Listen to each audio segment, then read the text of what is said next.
باللہ من الشیطان الرجیم بسم اللہ الرحمن الرحیم ان اللہ وملائکتہ یصلون علی النبی یا ایہا الذین آمنوا صلوا علیہ وسلموا تسلیما اللہم صلی علی سیدنا و مولانا محمد وعلی آلہ واصحابہ وبارک وسلم.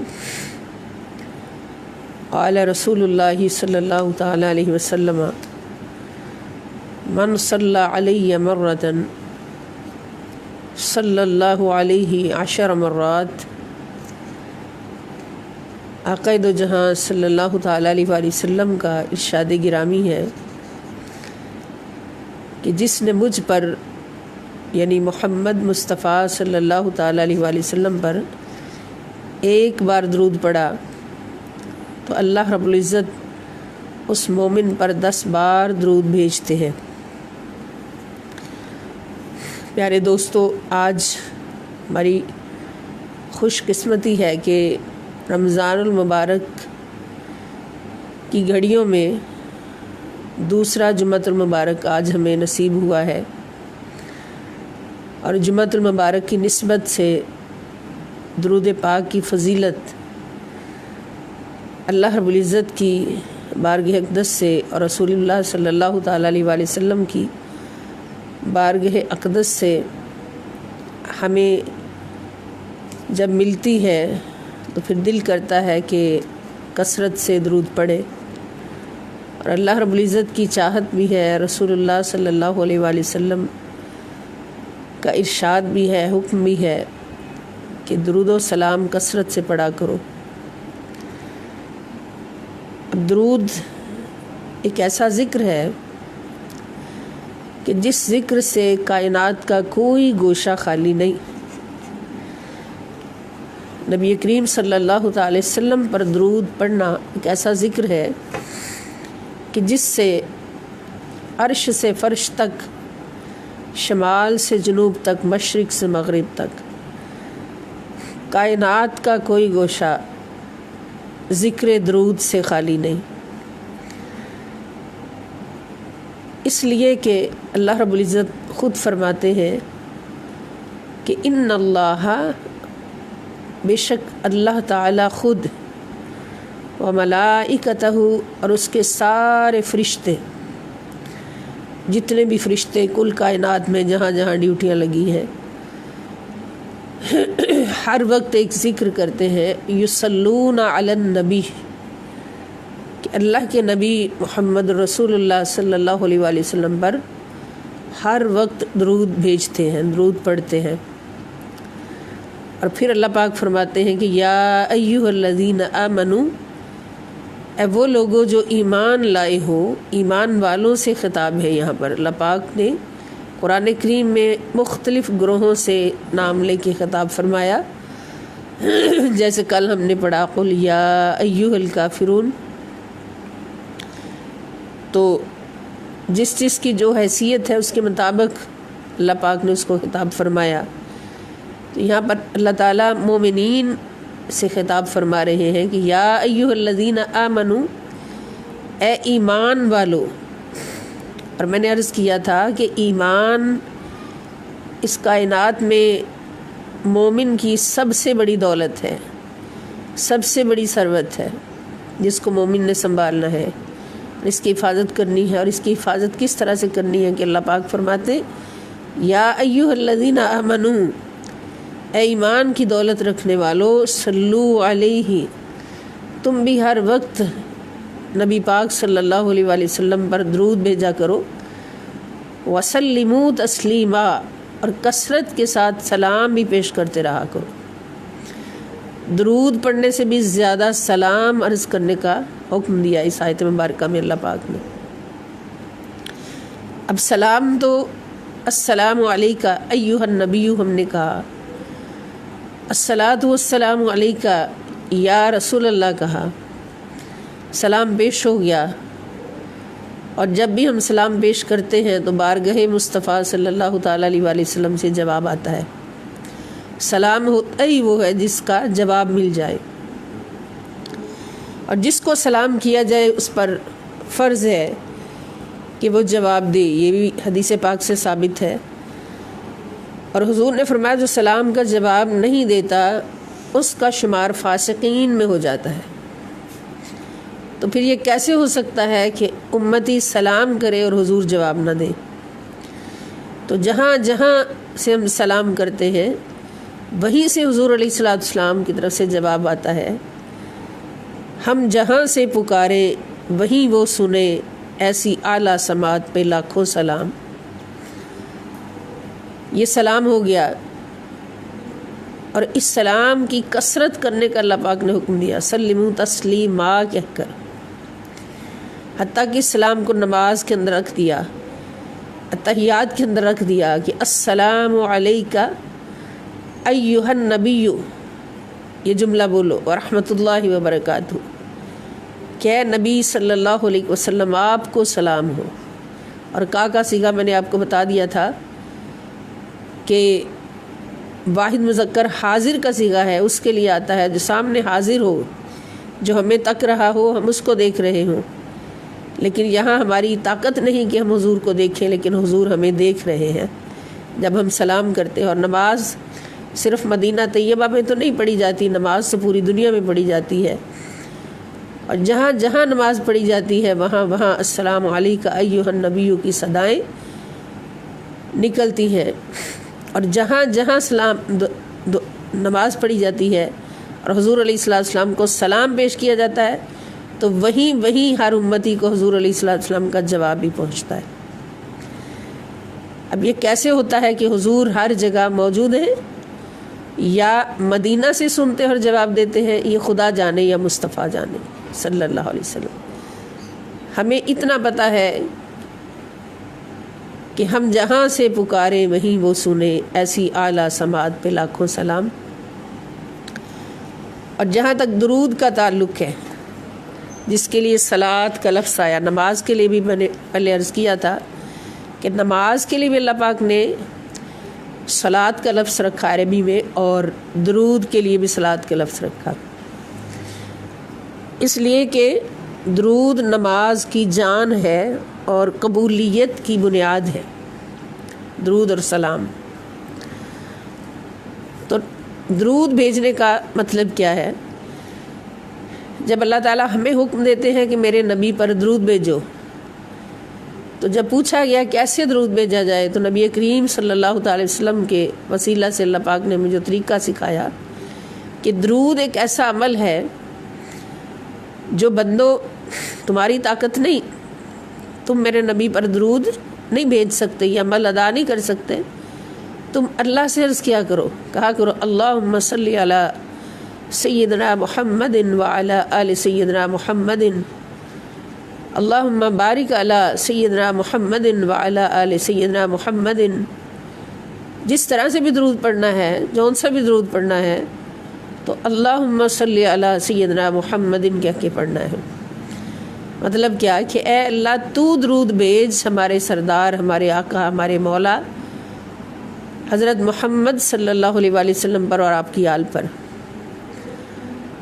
اللہ سے کہتے ہیں تو مفسرین کرام نے، علماء کرام نے اس کی جو سرچ کی اور معنی پیش کیے کہ صلاۃ، درود پڑھنا، اس کا مطلب ہے بندے کے درجات کو بلند کرنا، اللہ تعالیٰ کا اپنے بندے کو اپنے قریب کرتے جانا، اپنا قرب عطا کرنا، اور جتنا اللہ کا قرب عطا ہوتا جاتا ہے اتنا بندے کے درجات بلند ہوتے چلے جاتے ہیں۔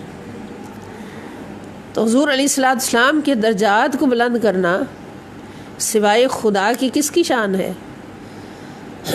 اسی لیے اللہ پاک نے فرمایا کہ تم مجھ سے دعا مانگا کرو کہ اے اللہ ہمارے سردار، ہمارے مولا حضرت محمد صلی اللہ علیہ وآلہ وسلم کے درجات کو بلند فرما۔ تو درجات تو اللہ نے بلند کرنے، اور پھر اللہ پاک کا حکم ہوا اور نبی پاک صلی اللہ تعالی وسلم نے یہ خوشخبری ہمیں پہنچائی کہ جو ایک بار خدا سے کہتا ہے کہ اللہ ہمارے نبی ہمارے سردار محمد صلی اللہ علیہ وسلم کے درجات کو بلند فرما، تو اللہ رب العزت اتنا خوش ہوتے ہیں کہ کہنے والے بندے کے بھی 10 درجات بلند کر دیتے ہیں۔ اپنے نبی کے درجات کو تو اس نے ہر گھڑی بلند کیا ہوا ہے۔ خود جب درود پڑھتا ہے، جب ایک بندہ درود کی دعا کرتا ہے تو اللہ تعالیٰ نبی صلی اللہ علیہ وسلم کے درجات کو بلند فرماتا ہے، اور اس خوشی میں 10 درجے بندے کے بھی بلند کر دیتا ہے۔ تو جب اللہ درود پڑھتا ہے تو پھر حضور کے کتنے درجے بلند ہوتے ہیں۔ اور اس کی تصدیق ہمیں قرآن پاک سے ملتی ہے، دلیل ملتی ہے کہ اللہ پاک 30ویں پارے میں فرماتے ہیں وَلَلْآخِرَةُ خَيْرٌ لَكَ مِنَ الْأُولَى، سورہ ضحیٰ کے اندر وَلَلْآخِرَةُ، اور اے میرے مصطفیٰ صلی اللہ علیہ وسلم، وَلَلْآخِرَةُ آنے والی ہر گھڑی خَيْرٌ لَكَ بہتر سے بہتر ہوگی آپ کے لیے، من الاولیٰ پہلی گھڑی سے، گزری ہوئی گھڑی سے۔ تو اگلی گھڑی پہلی گھڑی سے بہتر تبھی ہوگی جب اگلی گھڑی میں درجات پہلی گھڑی سے زیادہ بلند ہو چکے ہوں گے۔ تو جب اللہ تعالیٰ نبی پاک صلی اللہ علیہ وسلم پر درود پڑھتا ہے تو پھر حضور علیہ السلام کے درجات کو بلند کرتا ہے، اور ہماری دعا کے بعد جب اللہ تعالیٰ قبول فرما کے پھر حضور کے درجات کو بلند فرماتا ہے، اور پھر بتا دیتا ہے کہ میرا نبی تمہارے دعاؤں کا محتاج نہیں، تمہیں تو فقط اس لیے حکم دیا کہ میرے نبی کے ساتھ جڑے رہو گے، میرے نبی کے ذکر میں مصروف رہو گے، تو پھر اس بلندی درجات حاصل کرنے والے محبوب کے صدقے سے تمہارے بھی درجات بلند ہوتے رہیں گے۔ جتنا کسی عظیم کے صحبت میں رہو گے، عظمتوں والے کے صحبت میں رہو گے، اتنا ہی عظمتیں تمہیں بھی نصیب ہوتی جائیں گی۔ تو درود پڑھنے کا حکم ہمیں جو ملا، اس کی حقیقت ہمیں سمجھ آئی کہ اس لیے نہیں کہ نبی کریم صلی اللہ تعالی وسلم کو ہمارے درود کی ضرورت ہے، درود پڑھنے کا حکم ہمیں اس لیے اللہ پاک نے دیا کہ ہم سے محبت فرمائی، حد درجہ محبت فرمائی، اتنی محبت فرمائی کہ ہم اس کا اندازہ نہیں کر سکتے۔ دیکھا کہ میرا نبی اپنی امت سے کتنی محبت کرتا ہے، اپنی امت کے مومنوں سے کتنی محبت فرماتا ہے، تو اللہ پاک نے وہ محبت کی کہ جس محبت سے اللہ کے نبی خوش ہو جائیں۔ اللہ کو پتہ ہے میرا نبی کیسے خوش ہوتا ہے۔ اللہ کے نبی خوش ہوتے ہیں جب امت کی بخشش ہوتی ہے، امت کے درجات بلند ہوتے ہیں، امت پاک ہوتی ہے، مسلمان پاک ہوتے ہیں، مومنوں کے درجات بلند ہوتے ہیں، پھر اللہ کے نبی خوش ہوتے ہیں۔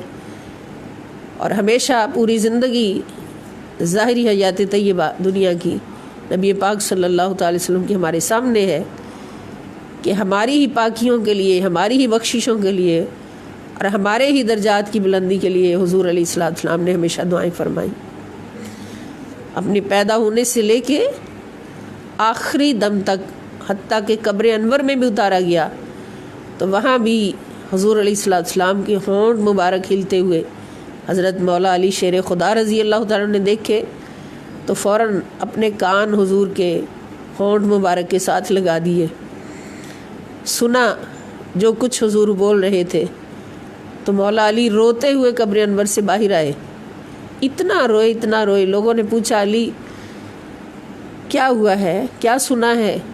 تو فرمانے لگے کہ میں نے دیکھا کہ حضور کے ہونٹ مبارک ہل رہے ہیں، حضور کچھ فرما رہے ہیں۔ جب میں نے اپنے کان ہونٹوں کے پاس کیے تو میں نے سنا کہ حضور فرما رہے تھے یا ربی حبلی امتی، یا ربی حبلی امتی، یا ربی حبلی امتی، اے اللہ میری امت کو بخش دے۔ اور حضور فرما رہے تھے کہ اللہ ابو بکر کی سفید داڑھی کا واسطہ میری امت کو بخش دے۔ یہ الفاظ حضور علیہ السلام اس وقت فرما رہے ہیں جب قبر انور میں اتارا گیا۔ تو اللہ کی بھی چاہت، مصطفیٰ کی بھی چاہت کہ یہ انسان، بالخصوص یہ مسلمان اور مومن جس کو اللہ پاک نے احسن تقویم کے مقام پر پیدا کیا اور 4 قسمیں کھانے کے بعد فرمایا لقد خلقنا الانسان فی احسن تقویم، تو یہ اس مقام پر بیٹھا رہے، اس مقام کو پا لے، اس دنیا میں رہتے ہوئے پاک ہو جائے، عظمتوں والا ہو جائے، سج جائے، منور ہو جائے، نور و نور ہو جائے۔ اس لیے اللہ پاک نے یہ ایک بہت بڑا کامیابی کا راستہ ہمیں عطا فرمایا کہ یا ایھا الذین آمنوا صلو علیہ وسلموا تسلیما، اے ایمان والو، ایمان کی حفاظت بھی اسی میں ہے، ایمان کا کمال بھی اسی میں ہے، ایمان کا جمال بھی اسی میں ہے، اور ایمان کی کثرت بھی اسی میں ہے کہ تم ہر وقت میرے نبی صلی اللہ تعالی علیہ وآلہ وسلم پر درود پڑھا کرو اور کثرت سے سلام پیش کرتے رہا کرو۔ اور اسی کی تصدیق میں نبی کریم صلی اللہ تعالی وسلم نے کہ حضور کی بارگاہ میں ایک صحابی بیٹھے تھے، انہوں نے کہا حضور درود کا حکم ہوا ہے تو کتنا درود پڑھا کریں؟ آقا نے فرمایا کتنا پڑھتے ہو؟ عرض کی حضور 24 گھنٹے میں جتنی عبادات اذکار کرتا ہوں اس میں چوتھا حصہ درود پاک اور باقی 3 حصے باقی اذکار و عبادات۔ آپ نے فرمایا کہ اس سے زیادہ کرو تو بہتر ہے۔ اب ذرا اس بات پہ غور کریں کہ درود اور سلام کی فضیلت، عظمت، اور اس کے صدقے سے ہماری عظمت کیا ہونے والی ہے۔ تو صحابی نے کہا حضور پھر میں آدھا حصہ درود پاک پڑھا کروں گا اور آدھا حصہ باقی اذکار کیا کروں گا۔ آقا نے فرمایا اس سے بھی زیادہ کرو تو بہتر ہے درود پاک۔ پھر صحابی نے عرض کی حضور 3 حصے درود پاک پڑھا کروں گا اور 1 حصہ باقی عبادات و اذکار کیا کروں گا۔ تو پھر آقا علیہ السلام نے مسکرا کے فرمایا کہ میرے صحابی درود اس سے بھی زیادہ کرو تو اچھا ہے، بہتر ہے۔ پھر صحابی قربان ہو گئے، عرض کی آقا میری جان، میرا مال، میرا سب کچھ آپ پہ قربان، میرے ماں باپ قربان، اب میں ہر وقت آپ پر درود پاک ہی پڑھا کروں گا۔ پھر حضور علیہ السلام مسکرائے اور فرمایا کہ اگر یہ عمل کرے گا کہ ہر وقت مجھ پر درود پڑے گا تو پھر تجھے کوئی خوف نہیں رہے گا، کوئی غم نہیں رہے گا، اور قیامت کے دن میں تیرا شافی ہوں گا۔ کیونکہ جتنا درود زیادہ پڑھیں گے، جتنا سلام زیادہ پیش کریں گے تو حضور علیہ السلام کا قرب بھی بڑھتا جائے گا اور حضور کی محبت بھی بڑھتی جائے گی۔ اور حضور علیہ السلام نے یہ وعدہ فرمایا ہے کہ المرء مع من احبہ، کہ ہر شخص اس کے ساتھ اٹھے گا قیامت کے دن جس کے ساتھ اس نے محبت کی ہوگی۔ اور پھر درود کثرت سے پڑھنے کا اور سلام کثرت سے پیش کرنے کا ہمیں جو حکم ملا، اس میں ایک حکمت واضح اور بھی نظر آتی ہے کہ حضور علیہ السلام نے فرمایا کہ اس زندگی کو گزار کر ایک دن تمہیں موت بھی آنی ہے، مرنا بھی ہے، اور سنو کہ تموتون کما تحیون، کہ تمہیں موت اسی عادت پر آئے گی، اسی حالت پر آئے گی جس عادت میں اور جس روٹین میں، جس حالت میں تم نے زندگی گزاری ہوگی۔ یعنی زندگی میں جس کام کی تمہیں عادت پڑی ہوگی تو مرتے وقت تمہاری ذات سے وہی کام صادر ہوگا، وہی کام واضح ہوگا۔ جیسے بہت ساری مثالیں ہم دیکھتے ہیں دنیا میں کہ کوئی شخص ساری زندگی اذانیں دیتا رہا، بوڑھا ہو گیا اذانیں دیتے دیتے، اور جب اس کی موت کا وقت قریب آیا تو اس کی زبان سے فطری طور پر اذان جاری ہو گئی، اذان دینے لگ گیا۔ ڈاکٹرز نے کیا کہا کہ یہ شخص ساری زندگی اذانیں دیتا رہا ہے، اس لیے اب بھی اس کی زبان پر اذان جاری ہو گئی۔ اسی طرح جو قرآن پاک کی تلاوت کرتے رہتے ہیں اور جو بھی عمل کرتے رہتے ہیں، تو بہت ساری مثالیں ایسی ملتی ہیں کہ مرتے وقت وہی کلمات زبان پر جاری ہوتے ہیں۔ اور پھر اس کا معنی یہ بھی کہ جب قبر میں اتارا جائے گا اور قبر میں دوبارہ سے اٹھایا جائے گا، زندہ کیا جائے گا حساب کتاب کے لیے، تو اس وقت بھی حضور فرماتے وہی عمل جو ہے وہ زبانوں پر جاری ہوگا جو دنیا میں کرتے رہے. اسی لیے حضور نے فرمایا کہ فَلْيَقُلْ خَيْرًا أَوْ لِيَصْمُتْ، کہ چاہیے کہ بندہ صحیح بولے تو صحیح بولے ورنہ خاموش رہے، کیونکہ جو بولیں گے وہی عادت پڑ جائے گی. جب اللہ پاک نے ہمیں فرمایا کہ ہر وقت میرے نبی پر درود پڑھا کرو، سلام پیش کیا کرو، نبی کریم صلی اللہ تعالیٰ علیہ وآلہ وسلم نے بھی فرمایا کہ ہر وقت مجھ پر درود پڑھا کرو، سلام پیش کرتے رہا کرو، میں تمہارا سلام خود سنتا ہوں، جواب دیتا ہوں. کچھ ایسے ہیں جن کا میں جواب بھیجتا ہوں، فرشتے لے کے آتے ہیں، اور کچھ ایسے ہیں جن کا جواب خود دیتا ہوں، خود سنتا ہوں، خود جواب دیتا ہوں. تو یہ کس لیے ہمیں حکم دیا؟ اس لیے نہیں کہ اللہ کے نبی صلی اللہ تعالیٰ علیہ وآلہ وسلم کو ہماری طرف سے درود و سلام کی ضرورت ہے اور حضور محتاج ہے ہمارے درود اور سلام کے، نہیں. اس لیے کہ حضور کو امت سے پیار ہے، اللہ کو نبی کی امت سے پیار ہے، اور اس پیار کا یہ تقاضا کہ ہمیں اچھے سے اچھا بنائے، ہم اچھے سے اچھے نظر آئیں، ہماری عادت میں وہ چیز آئے کہ مرتے وقت جب وہ ہماری زبان سے جاری ہو تو فرشتے بھی حساب لینا بھول جائیں. اس لیے ہمیں درود و سلام ہر وقت پڑھنے کا حکم دیا کہ ہر وقت ہماری زبان پہ درود جاری رہے گا، ہماری فطرت بن جائے گی، عادت بن جائے گی. جب قبر میں اتارے جاؤ گے اور نبی کریم صلی اللہ تعالیٰ علیہ وآلہ وسلم کی زیارت نصیب ہوگی، جو کہ احادیث سے ہمیں ملتا ہے کہ قبر میں 3 سوال ہوں گے. پہلا سوال من ربو کا، جواب آسان ہوگا. دوسرا سوال ما دینو کا، اس کا جواب بھی آسان ہوگا. مگر تیسرا سوال جو کمپلسری ہوگا اور ہماری کامیابی کی بنیاد ہوگا انشاءاللہ، وہ کیا ہوگا کہ حضور فرماتے کہ پردے اٹھا کر میرا دیدار کرایا جائے گا. اور پھر فرشتہ سوال کرے گا کہ ما کنت تقول فی حق ھذا الرجل محمد صلی اللہ علیہ وآلہ وسلم، کیا قبر والے مان لیا تیرا رب اللہ ہے، تیرا دین اسلام ہے، مگر اس دین میں رہتے ہوئے اور اللہ کو رب مانتے ہوئے ما کنت تقول، تو کیا بولا کرتا تھا، کیا کہا کرتا تھا، فی حق ھذا الرجل، اس ہستی کے حق میں، محمد جن کا نام ہے محمد صلی اللہ علیہ وآلہ وسلم. یہ نہیں پوچھا جائے گا کہ من نبیوں کا، تیرا نبی کون ہے. نبی پاک صلی اللہ علیہ وسلم کی زیارت کرائی جائے گی اور پھر سوال کیا جائے گا کہ بتا تو ان کے حق میں دنیا میں کیا بولا کرتا تھا. تو آقا علیہ الصلوۃ والسلام فرماتے ہیں کہ جنہوں نے میرے حق میں حق بولا ہوگا، جنہوں نے میرے حق میں سچ بولا ہوگا، جنہوں نے میرے حق میں قرآن کی بیان کی ہوئی عظمتیں بولی ہوں گی، تو ان کی زبانوں پہ وہی کچھ جاری ہو جائے گا.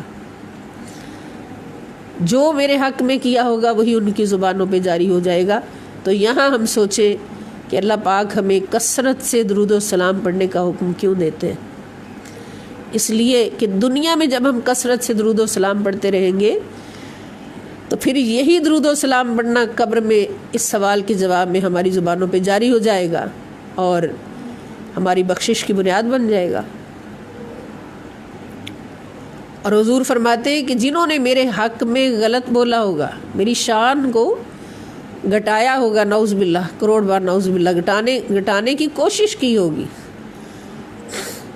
اور جنہوں نے میرے حق میں جھوٹ بولا ہوگا، میری شانوں کو چھپایا ہوگا، قرآن پڑھتے ہوئے بھی میری شانوں کو چھپایا ہوگا، تو پھر ان کا حال کیا ہوگا کہ ان کا حافظہ سلب کر لیا جائے گا اور وہ پاگلوں کی طرح سے نظر آئیں گے، نعوذ باللہ، کروڑ بار نعوذ باللہ منہم. تو پھر یہاں پر کامیابی اور ناکامی اسی سوال پر ہوگی. اس لیے آج جمعۃ المبارک اور رمضان المبارک تو ہمارے لیے آج کے دن یہی پیغام، محبت بھرا پیغام اللہ رب العزت کی بارگاہ اقدس سے کہ ان اللہ و ملائکتہ یصلون علی النبی یا ایھا الذین آمنوا صلوا علیہ وسلموا تسلیما. ایمان والو، تم پر درود فرض کر دیا گیا، سلام فرض کر دیا گیا اس آیت کے حوالے سے. اور پھر درود پڑھنا کون سا ہے؟ بعض لوگ کہتے ہیں کہ صرف درود ابراہیمی پڑھنا جائز ہے اور کوئی جائز نہیں، تو یہ بات سراسر غلط ہے۔ کہیں بھی حدیث پاک میں یا قرآن پاک میں درود پڑھنے کا حکم تو ہے بے شمار بار، لیکن درود کا تعین نہیں۔ درود ابراہیمی افضل ہے اس لیے کہ اس کو نبی کریم صلی اللہ تعالیٰ علیہ وآلہ وسلم نے بھی پڑھا ہے، اللہ پاک نے نماز کے اندر حضور سے پڑھوایا ہے، اور نماز کے اندر وہی درود پڑھا جائے گا۔ ہاں، نماز کے اندر درود ابراہیمی کے سوا اور کوئی درود نہیں پڑھا جا سکتا۔ نماز کے اندر درود ابراہیمی پڑھنا فرض ہے، مگر ہر وقت جو درود پڑھنا ہے تو اس میں بے شمار درود پاک ہیں۔ دلائل الخیرات کتاب ہے درود پاک کی، درود پاک کا مجموعہ ہے، اس میں سینکڑوں درود پاک ہیں، اور ہر درود بہت افضل ہے اور بہت ہی برکتوں کا باعث ہے۔ تو درود پاک کثرت سے پڑھنا یہ اللہ رب العزت کا حکم ہے، چاہت ہے بندہ مومن سے۔ اور یہاں یہ آپ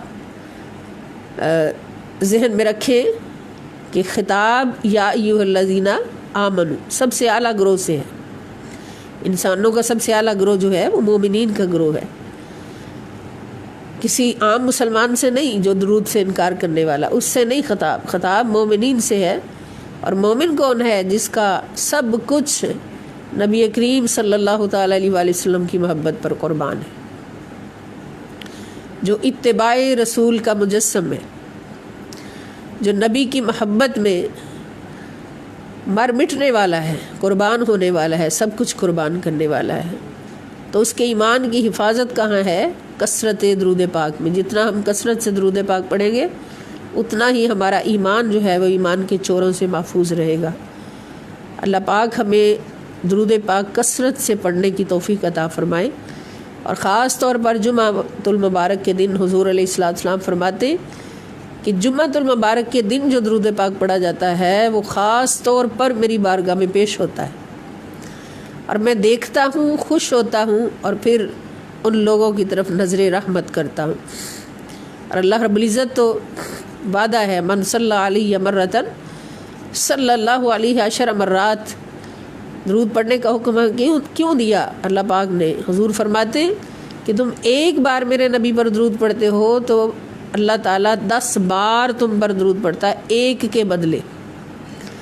اور جب اللہ تعالیٰ درود پڑھتے ہیں تو کیا کرتے ہیں؟ نمبر 1 بندے کے 10 درجے بلند فرماتے ہیں، نمبر 2 بندے کے 10 گناہ مٹا دیتے ہیں، نمبر 3 بندے کے 10 نیکیاں اس کے نام عمل میں لکھ دیتے ہیں، اور 10 بار اس کی طرف نظر رحمت دیکھتے ہیں۔ جب اللہ تعالیٰ خوش ہوتا ہے کسی پر درود بھیجتا ہے تو پھر سب سے پہلے تو اللہ تعالیٰ کی نظر اس کو ملتی ہے نا، وہ بندہ خدا کی نظر میں بھی آ جاتا ہے۔ تو اتنی بڑی خوشخبری ہمیں کس نے دی؟ اور پھر نماز بھی ہم پڑھتے ہیں، درود بھی پڑھتے ہیں، لیکن درود ایسا ذکر ہے جس پر بغیر کسی شک کے یہ اتھارٹی دی اللہ پاک نے کہ یہ قبول ہوتا ہے۔ جس وقت پڑھیں، جہاں پڑھیں، جیسے پڑھیں، درود پاک اسی گھڑی قبول ہوتا ہے، اور اسی گھڑی اس کا اجر بھی اسی لمحے ٹک کر کے مومن کی جھولی میں آ گرتا ہے۔ اور نماز بھی پڑھتے ہیں، لیکن نماز کے لیے ہمارے پاس کوئی نہیں ہے پروف کہ وہ قبول ہو گئی ہے، وہ تو اللہ جانے قبول کرے یا نہ کرے، ہم نے پڑھ لی ہے، لیکن ہمیں کہیں یہ پروف نہیں ملتا کہ جب بھی تم نماز پڑھتے ہو تمہاری نماز فوراً قبول ہوتی ہے۔ جب درود پڑھتے ہو تو درود فوراً قبول ہوتا ہے، اس کا مطلب کہ نماز کی قبولیت بھی درود کی بنیاد پر ہے، جس کا درود قبول ہو گیا اس کی نماز بھی قبول ہو گئی۔ اور اللہ پاک نے درود اور سلام کو نماز کی جان بنا کے رکھا ہے۔ التحیات، تشہد میں جب ہم بیٹھتے ہیں تو اس میں سب سے پہلا تحیات پڑھتے ہیں، جس کے اندر پہلے نبی پاک صلی اللہ علیہ وسلم کو سلام پیش کرتے ہیں، السلام علیکہ ایھا النبی ورحمۃ اللہ وبرکاتہ کہہ کر، اور اس کے بعد پھر درود ابراہیمی پڑھتے ہیں۔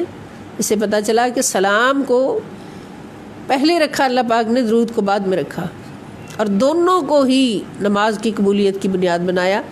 اگر آپ سارے قیام، رکوع، سجدے سب کچھ کر لیں اور آخر میں تشہد نہ پڑھے یا درود ابراہیمی نہ پڑھے تو آپ کی نماز کبھی بھی قبول نہیں ہوگی۔ تو پھر کیا سمجھ آئی کہ درود و سلام وہ ذکر ہے جو ہمارے سجدوں کو قبول کرواتا ہے۔ ہم یہ نہیں کہہ سکتے کہ سجدے درود کو قبول کرواتے ہیں، درود جب بھی پڑھیں قبول ہے، مگر نماز درود اور سلام کو ملا کر پڑھیں گے تو قبول ہوگی۔ درود کے لیے سجدہ شرط نہیں، مگر سجدے کی قبولیت کے لیے درود شرط ہے۔ اللہ پاک ہم سب کو توفیق عطا فرمائے اور ہم کثرت سے اپنے نبی صلی اللہ تعالیٰ علیہ وآلہ وسلم پر درود پڑھیں، سلام پڑھیں، اور دنیا میں بھی آخرت میں بھی اللہ تعالیٰ ہمیں ہمارے پیارے نبی پاک صلی اللہ تعالیٰ علیہ وآلہ وسلم اپنے محبوب کے قدموں میں جگہ نصیب فرمائیں اور حضور کی نسبت نصیب فرمائیں، اور کہیں پر بھی ہمیں کوئی پریشانی نہ ہو۔ انشاءاللہ نبی کے غلاموں کے لیے کوئی پریشانی اللہ پاک نے نہیں رکھی۔ اب ہمارا آج کا سبق جو ہے لیکچر نمبر 7، ہماری کلاس کا لیکچر نمبر 7 ہے، جس میں آج ہمارے پاس الفاظ جو ہم نے سمجھنے ہیں پہلے، ان میں پہلا لفظ ہے جاء، جیم الف جا اور حمزہ، جاء، اس کا مطلب ہے آیا۔ جاء کے معنی آنا، جاء فعل ماضی ہے فعال کے وزن پر، اس کا مطلب ہے وہ آیا۔ اور اس سے ریلیٹ یہ ورڈ جو ہے مختلف صورتوں میں 278 مرتبہ 278 ٹائمز قرآن کریم میں آیا ہے، مختلف صورتوں میں، مختلف صیغہ جات میں، اور بیس اس کی ہے وہ جاء۔ ایک صورت جاؤکم، آپ سمجھ گئے ہوں گے، جاؤ یہ جاء کی جمع ہے، وہ سب مرد آئے، کم تمہارے پاس،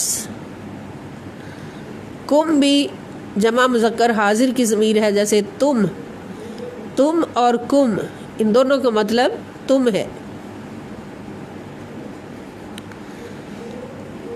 جاؤکم وہ سب آئے تمہارے پاس، جاءہم، جاء وہ ایک شخص آیا، ہم ان کے پاس، ہم کی ضمیر جمع مذکر غائب کے لیے، جاءہم وہ آیا ان کے پاس،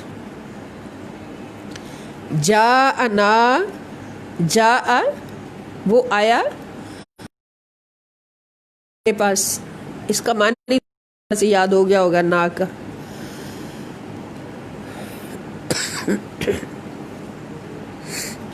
تو یہ لفظ اس طرح اپنی مختلف صورتوں میں 278 مرتبہ قرآن کریم میں آیا ہے، تو ایک بار یاد ہو گیا تو انشاءاللہ 278 مرتبہ آپ کو یاد ہوگا۔ دوسرا لفظ ہے ارسلہ، ارسلہ یہ بھی بار بار آپ نے پڑھا ہے قرآن پاک میں، جو ہم سورہ مومنون پڑھ رہے ہیں اس میں یہ لفظ کتنی بار پڑھ چکے ہیں۔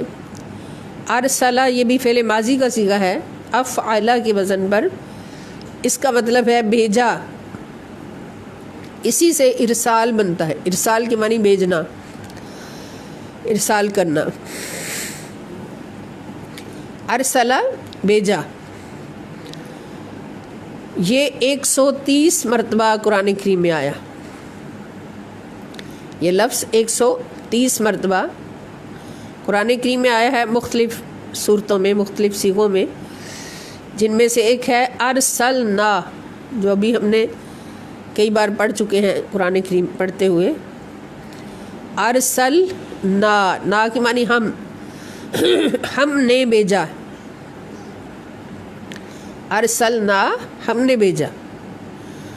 اب ارسلہ سے فعل مضارع بنتا ہے یرسلو، اگلا لفظ ہے یرسلو، اس کا معنی کیا ہوگا کہ وہ بھیجتا ہے یا بھیجے گا. یرسلو وہ بھیجتا ہے یا بھیجے گا. اور ایک اور لفظ ارسلناک، جیسے وما ارسلناک الا رحمۃ للعالمین. تو ارسلنا یہ الگ الگ اس کا معنی کریں، آپ کو یاد ہو گیا ہوگا. ارسل بھیجا، نا ہم نے، کا آپ کو. کا کی ضمیر واحد مذکر مخاطب کے لیے یعنی رسول پاک صلی اللہ تعالی علیہ وسلم کے لیے. ارسلناک ہم نے بھیجا آپ کو. تو یہ الفاظ ہیں جو بار بار آتے ہیں قرآن کریم میں، تو انشاءاللہ امید ہے اب بس ضمیریں آپ یاد کرتے جائیں جو اس میں آتی ہیں. کم ہے، ہم ہے، تم ہے، نا ہے، یا ہے، کا ہے، کی ہے. تو یہ ضمیریں جب یاد ہو گئیں تو ساتھ والا لفظ جو ہے اس کا معنی یاد ہوگا، تو پھر ترجمہ کرنا خود بخود آسان ہو جائے گا. آج کی ہماری حدیث پاک دوسرا پورشن عن عبداللہ ابن عمر رضی اللہ تعالی عنہما ان رسول اللہ صلی اللہ علیہ وآلہ وسلم قال من حمل علینا السلاح فلیس منا. حضرت عبداللہ ابن عمر، حضرت عمر کے بیٹے رضی اللہ تعالیٰ عنہما سے روایت ہے انا کہ بے شک رسول اللہ صلی اللہ علیہ وآلہ وسلم، رسول اللہ صلی اللہ علیہ وآلہ وسلم نے قال فرمایا. اب قال بار بار آ رہا ہے، سب کو یاد ہو گیا ہوگا کہ رسول اللہ صلی اللہ علیہ وآلہ وسلم نے فرمایا من، جس نے، من اس میں موصول ہے، اس کا مطلب جو یا جس نے اٹھایا. حمل کے معنی ہوتے ہیں اٹھانا، اس سے فعل حملہ. اسی لیے جو عورت پریگننٹ ہوتی ہے اس کو بھی حاملہ کہتے ہیں، حاملہ. حمل، حمل کا مطلب بوجھ ہوتا ہے.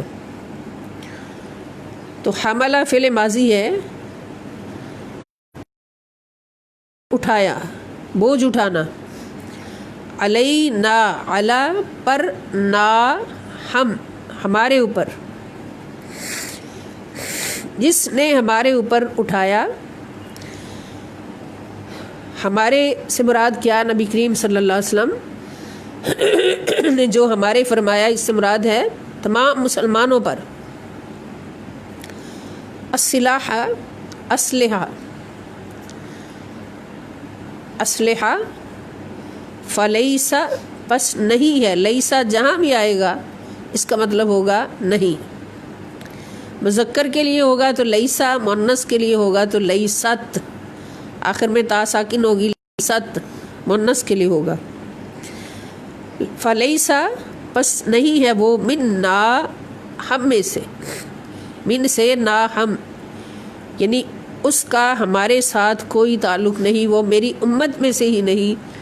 حضور نے فرمایا، حضرت عبداللہ ابن عمر رضی اللہ تعالیٰ عنہ سے روایت ہے کہ رسول اللہ صلی اللہ علیہ وآلہ وسلم نے فرمایا کہ جس شخص نے ہمارے خلاف یا ہمارے اوپر اسلحہ اٹھایا، یعنی ہم سے جنگ کی، تو اس کا میرے ساتھ، ہمارے ساتھ کوئی تعلق نہیں، وہ ہماری امت میں سے نہیں. تو اس حدیث پاک سے واضح ہے کہ مسلمان کا مسلمان کے خلاف جنگ کرنا یا مسلمان کا مسلمان کے اسلحہ استعمال کرنا کسی بھی صورت میں جائز نہیں ہے، حرام ہے. اور اس حدیث پاک سے جو مضامین ہمیں سمجھ آئے تو نمبر ایک یہ کہ حضور صلی اللہ علیہ وآلہ وسلم نے مسلمانوں کے خلاف اسلحہ اٹھانے والوں کو امت سے خارج کر دیا، امت سے خارج کر دیا کہ وہ میرے امتی ہی نہیں. اور جن کو نعوذ باللہ حضور فرما دیں کہ میرا امتی نہیں، تو پھر اس کا ٹھکانہ کہاں ہوگا. اس کا ٹھکانہ سوائے دوزخ کے اور کوئی نہیں ہوگا، اور کوئی نہیں ہوگا۔ اللہ کے پکڑے چھڑائیں محمد، اور محمد کے پکڑے چھڑا کوئی نہیں سکتا۔ اور دوسرا مضمون جو اس حدیث پاک سے ہمیں سمجھ آیا وہ یہ کہ مسلمانوں کو ہراساں اور خوف زدہ کرنے والوں سے حضور علیہ السلام نے لا تعلقی کا اظہار فرمایا ہے۔ جو مسلمانوں کو ہراساں کریں، خوف زدہ کریں کسی دنیاوی غرض سے، اپنی غرض سے، لالچ سے، کسی بھی وجہ سے، تو حضور علیہ السلام فرماتے کہ ان کا میرے ساتھ کوئی تعلق نہیں، نعوذ باللہ منہ۔ اور ایسا شخص انتہائی بدبخت ہے، بدبخت ترین شخص ہے کہ جس کو نعوذ باللہ حضور فرما دیں کہ اس کا میرے ساتھ کوئی تعلق نہیں، اور وہ مسلمان کے خلاف اسلحہ اٹھائے۔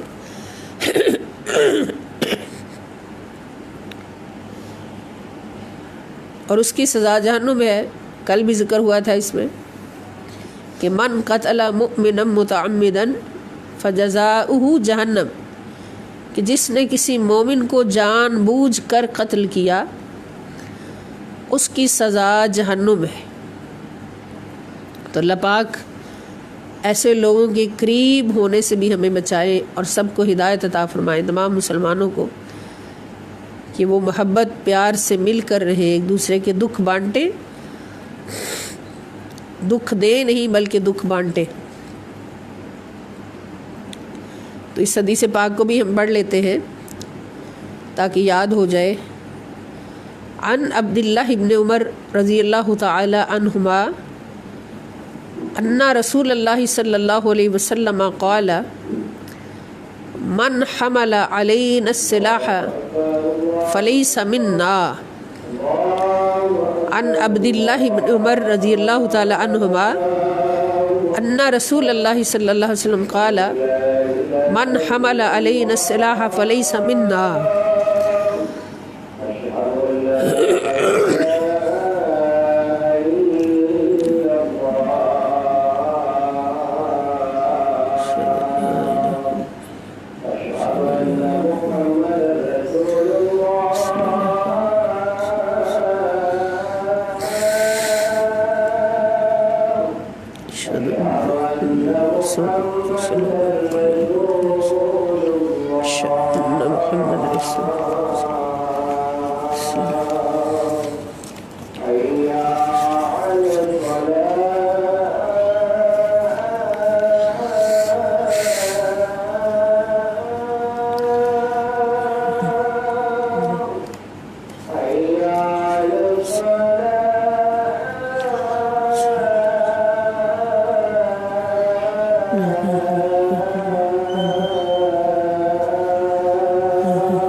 اللهم رب هذه الدعوة التامة والصلاة القائمة سيدنا محمد وسلم تكلم درجة خفية وبحث محمد محمد ولا شفاعته يوم القيامة إنك لا تخلف اللهم صل على سيدنا محمد وعلى آله وسلم۔ تیسرا پورشن ہمارا چھوٹی سورت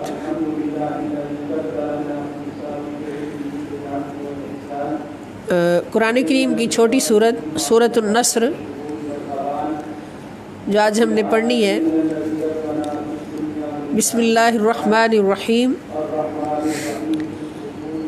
اذا جاء نصر اللہ والفتح ورأيت الناس يدخلون في دين الله أفواجا فسبح بحمد ربك واستغفره إنه كان توابا۔ صدق اللہ العظیم۔ اس سورہ مبارکہ میں 19 الفاظ ہیں۔ سورت کا نمبر 110، آیات اس میں 3، حروف 79، دور نزول اس کا مکی ہے، رکوع اس کے اندر 1 ہے، سجدہ کوئی نہیں، اور پارہ نمبر 30۔ یہ اس کا تعارف ہے۔ اب ترجمہ کی طرف آتے ہیں۔ اذا جب، اذا جہاں بھی آئے اس کا معنی ہوتا ہے جب، جاء آ گئی یا آ گیا، نصر، ابھی یہ جاء کا لفظ ہم نے الفاظ میں پڑھا ہے۔ نصر کے معنی ہے مدد، اللہ تعالیٰ کی، والفتح، اور فتح و کامیابی۔ فتح یہ اردو میں بھی لفظ آتا ہے، فتح اور کامیابی آ گئی۔ وَرَأَيْتَ، اور آپ نے دیکھا، النَّاسَ، لوگوں کو، آپ نے لوگوں کو دیکھا، یعنی جب اللہ کی مدد اور فتح آ پہنچی اور آپ لوگوں کو دیکھ لیں، کیا دیکھ لیں کہ یدخلون، وہ داخل ہو رہے ہیں، یا کی معنی وہ، واو نون سب، اور داخل ہونا، وہ سب داخل ہو رہے ہیں، فی میں دین اللہ، دین اللہ تعالیٰ کا، اللہ کے دین میں، افواجن، فوج در فوج، یہ بھی اردو میں لفظ آتا ہے۔ افواج فوج کی جمع ہے، یعنی فوج در فوج دین میں داخل ہو رہے ہیں لوگ۔ فسبح، تو سبح تسبیح بیان کریں، تو آپ تسبیح بیان کریں، بی کے معنی ساتھ، حمد ربی کا، آپ کے رب کی، اپنے رب کی حمد کے ساتھ تسبیح بیان کریں۔ یعنی جب آپ دیکھیں کہ اللہ کے دین میں لوگ جوق در جوق داخل ہو رہے ہیں، تو آپ اللہ کا شکر ادا کرتے ہوئے اپنے رب کی حمد کے ساتھ تسبیح فرمائیں۔ واستغفرہ، اور مغفرت طلب کرے اللہ تعالیٰ سے۔ استغفر یہ فعل امر کا صیغہ ہے، مغفرت طلب کرے، ہو اللہ تعالیٰ سے، انہ بے شک وہ، یعنی اللہ رب العزت، کانا ہے، توابا بہت توبہ قبول فرمانے والا۔ یعنی جب لوگ جوق در جوق دین میں داخل ہو رہے ہوں تو آپ اللہ کا شکر ادا کرتے ہوئے اللہ کی حمد کے ساتھ تسبیح بھی فرمائیں اور انکساری کے ساتھ استغفار کریں، بے شک وہ بڑا ہی توبہ قبول فرمانے والا اور مزید رحمت کے ساتھ رجوع فرمانے والا ہے۔ تواب کا مطلب توبہ قبول فرمانے والا بھی، اور تواب کا مطلب رحمت کے ساتھ رجوع فرمانے والا ہے۔ تو یہ سورہ نصر ہے جس کا معنی ہے مدد۔ تو اس کے بارے میں 2 روایات ہیں۔ اس کا نزول جو ہے، یہ سورت مدنی ہے، اس کا نزول فتح مکہ کے موقع پر ہوا۔ جب فتح مکہ ہو گئی اور نبی کریم صلی اللہ تعالیٰ علیہ وآلہ وسلم 10,000 صحابہ کے لشکر کے ساتھ مکہ میں داخل ہوئے، جبکہ سارے کفار قریش مکہ زیر ہو چکے تھے، اپنے اپنے گھروں میں بند تھے، خوف زدہ تھے کہ آج ہمارے ساتھ کیا ہونے والا ہے۔ اس وقت یہ سورہ مبارکہ اللہ پاک نے نازل فرمائی، اور مسلمان ایک نبی کریم صلی اللہ تعالی وسلم کو مسلمانوں کے لیڈر کی حیثیت سے اور ایک فاتح اور کامیاب لیڈر کی حیثیت سے اللہ پاک نے حضور علیہ السلام کو جو ایک منشور دیا کہ ایک مسلمان اور مومن جب فتح و کامیابی حاصل کرتا ہے اور دشمن کو طاقت و تاراج کر لیتا ہے تو پھر اس کا منشور کیا ہوتا ہے؟ اس کا منشور یہ نہیں ہوتا کہ مظلوموں کو پکڑ کر یا جو زیر ہو چکے ہیں ان کو پکڑ کر ان پر ظلم کیا جائے، ان کو قتل و غارت کا شکار کیا جائے، ان کو مار دیا جائے، یہ ہمارے دشمن تھے، انہوں نے تو ہمیں کعبہ میں داخل ہونے سے روکا ہوا تھا، یہ ہمارے کعبہ پر قابض تھے، اب ان کو ہم ختم کر دیں۔ وہ لوگ تو خوف زدہ تھے، مگر اللہ پاک نے کیا فرمایا کہ فتح و کامرانی کی صورت میں یعنی ایک بین الاقوامی منشور دیا جا رہا ہے اور دوسرے امن کا پیغام دیا جا رہا ہے اس منشور میں کہ جب تمہیں فتح حاصل ہو جائے تو پھر تو سب کو معاف فرما دیا، اور فرمایا کہ جو ابو سفیان کے گھر میں پناہ لے لے اس کو بھی نہیں پکڑا جائے گا، جو اپنے گھر میں پناہ لے لے ڈر کے اس کو بھی نہیں پکڑا جائے گا، اور جو سرنگوں ہو جائے اس کو بھی نہیں پکڑا جائے گا، یعنی کسی پر ظلم نہیں کیا۔ اور جب کفار نے پوچھا کہ حضور آج ہمارے ساتھ کیا سلوک ہوگا، آج ہمیں ہمارے ظلموں کا بدلہ ملے گا، تو آقا نے فرمایا لا تصریب علیکم اليوم، کہ آج تمہارے لیے کوئی بدلہ نہیں، جاؤ تم سب کو معاف کیا، اور سب کو معاف فرما دیا۔ اور اللہ کا حکم آیا کہ اس فتح و نصرت کو کیسے منانا ہے، کیسے منانا ہے، دوسروں کا دل دکھا کے نہیں، بلکہ کس طرح کہ فسبح بحمد ربک، کہ اپنے رب کی حمد کے ساتھ کثرت سے تسبیح کریں۔ تو حضور علیہ السلام نے جب دیکھا کہ قبائل کثرت سے اسلام قبول کر رہے ہیں تو آقا علیہ السلام نے اللہ تعالیٰ کی کثرت سے تسبیح فرمانے لگے۔ اتنی بڑی فتح و نصرت تھی لیکن کہیں پر کسی مدہوشی یا بدمستی کا عالم نہیں تھا، بلکہ اللہ تعالیٰ کی تسبیح کی کثرت تھی۔ اور پھر اللہ پاک نے فرمایا کہ اللہ تعالیٰ سے مغفرت طلب کریں، کس کے لیے؟ اپنے لیے نہیں بلکہ مسلمانوں کے لیے، اپنی امت کے مسلمانوں کے لیے۔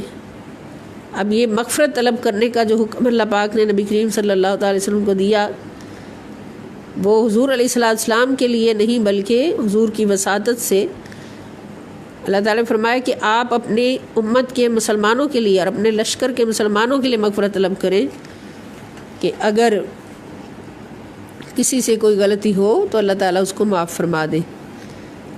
یعنی یہ منشور دیا کہ امن رکھنا ہے، سلامتی رکھنی ہے، اور فتح و نصرت کی خوشی کوئی شور شرابہ کر کے یا دوسروں کو دکھا کے، جیسے آج کل ہوتا ہے الیکشن میں بھی دو بندے مقابلے میں ہوتے، ایک جیت جاتا ہے تو دوسرا ڈھول ڈھمکا کر کر کے فائرنگ کر کر کے اس کا دل توڑ کے ہی چھوڑتا ہے، ہارنے والے کو دکھوں کا شکار کرتا ہے۔ اور یہاں عالم اسلام کی فتح ہے، تو اللہ تعالیٰ فرما رہے ہیں اس فتح کو کیسے منانا ہے کہ اللہ رب العزت کا شکر ادا کرنا ہے، کثرت سے اس کی تسبیح کرنی ہے، اس کی تسبیح کے ساتھ حمد کرنی ہے، اور اللہ تعالیٰ کی بارگاہ میں مغفرت سے رجوع کرنا ہے، مغفرت کی طلب میں رجوع کرنا ہے۔ بے شک اللہ تعالیٰ بہت توبہ قبول فرمانے والا اور مہربانی فرمانے والا ہے۔ یہاں سے ہمیں ایک سبق ملتا ہے کہ جب کوئی اللہ کا پیارا ہوتا ہے، مخلص بندہ ہوتا ہے، اس کے ساتھ اس کے عقیدت مندوں کی ایک جماعت ہوتی ہے، تو اس کے لیے لازم ہے کہ وہ اپنے سارے عقیدت مندوں کے لیے اللہ تعالیٰ سے مغفرت کی دعا کرے،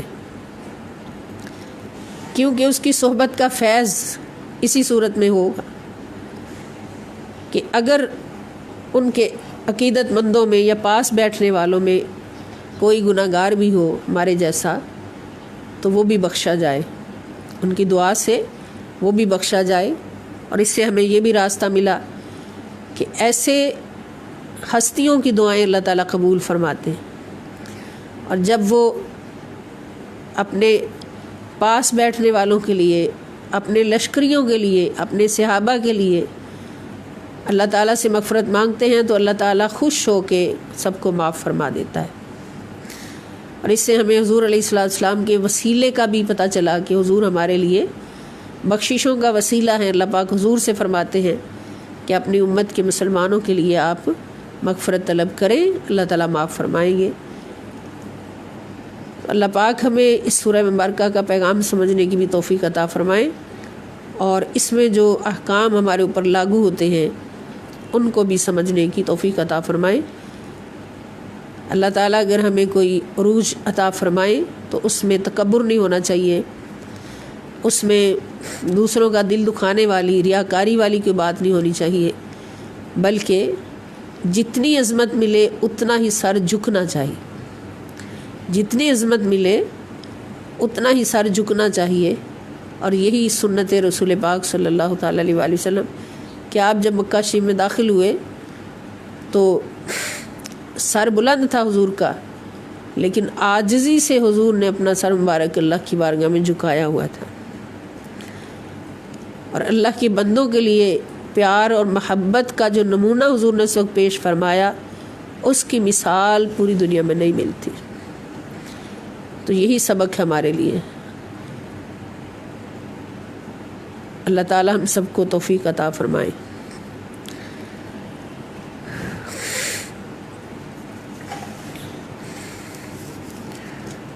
اب اگلا پورشن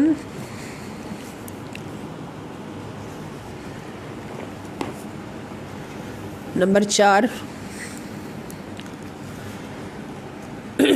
سورہ مومنون ہم پڑھ رہے ہیں، اور اس کا چوتھا رکوع چل رہا ہے، ختم ہونے والا ہے۔ بسم اللہ الرحمن الرحیم۔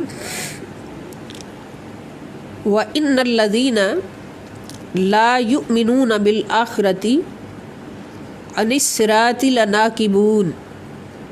واو اور ان الذین، بے شک جو لوگ لا یؤمنون، کیا معنی ہے؟ نہیں ایمان لاتے، بالآخرتی، آخرت پر، آخرت بھی اردو میں لفظ استعمال ہوتا ہے، عن الصراطی، وہ سیدھی